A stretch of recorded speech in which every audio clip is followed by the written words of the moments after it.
Hi everyone! Lately I have been on a kick with these beautiful kind of floral doodles, and today I want to share with you the process of these. So here I went just for two colors. I find the less colors you use for the actual flowers, the better it ends up looking. So here I have used the lavender from Daniel Smith and Payne's Grey, also from Daniel Smith, and the rest is all doodles with the Muji Gel Pen, which I have been absolutely obsessed with. It's the 025. I find that the doodles just look so perfect with it. You can really create some fine lines. So if I just show it to you like that, you can see how fine the lines are. So I have a tutorial on these miniature illustrations, but I then went ahead and added some of these doodles on the page just because it felt a little bit empty and unfinished, and then I carried on onto this page, and that's how this layout happened.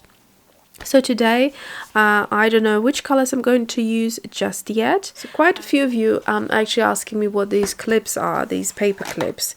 They are Penco, and they're the medium size. I will leave the links below. So today I am going to use some of the leftover paints from the swatches. So that was my my new palette that I put together. It's the summer color palette, and I call it the candy box just because it looks very delicious and like little colorful candies. So yeah, so I had a few of these dots left, and I just might use it throughout. And this is the other one. This is the 12 favorite watercolor palette, which I have made a video for you in case you're interested what my 12 all-time favorite colors are. So I quite like this orange. This is the QoR Transparent Pyrrole Orange, and let's see, what can I use it with? I think I'm going to use it with the Permanent Rose, yeah, from Winsor & Newton. That will be a nice color combination.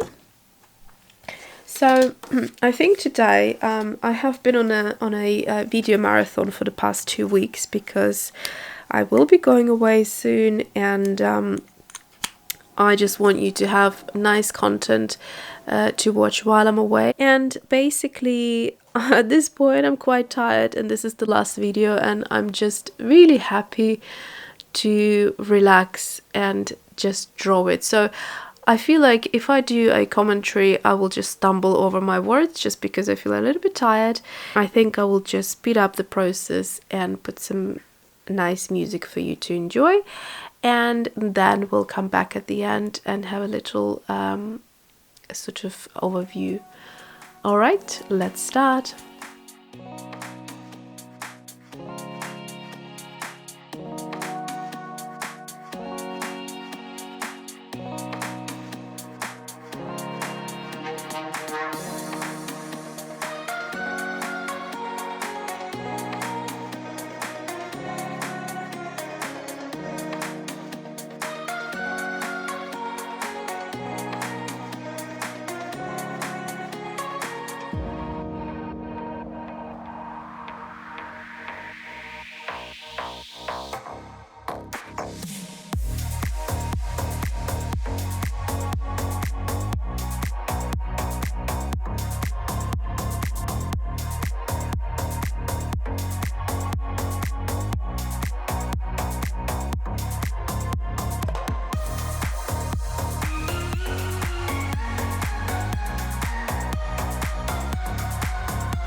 Okay, so here is the finished version. You saw me struggle a little bit with this area here, but in the end I realized that I'm just going to turn them into dark flowers, and I used the Quinacridone Magenta from QoR, and that did a stunning job. I love how this color looks with the gold accent on top and up against the orangey pinky flowers. So yeah, I think the lesson here is you can turn anything and everything into a flower, and if you make a little mistake or something that doesn't look right to you, try to turn it into a flower and see what happens. So that is it for my watercolor and doodles today, and I have been having so much fun endlessly creating floral compositions with different watercolor combinations, and then just finishing off the page with doodling. And I have a lot of fun doing these, so I hope you give it a go and let me know if you do. And there will be a few close-up pictures at the end. Thanks for watching and see you soon.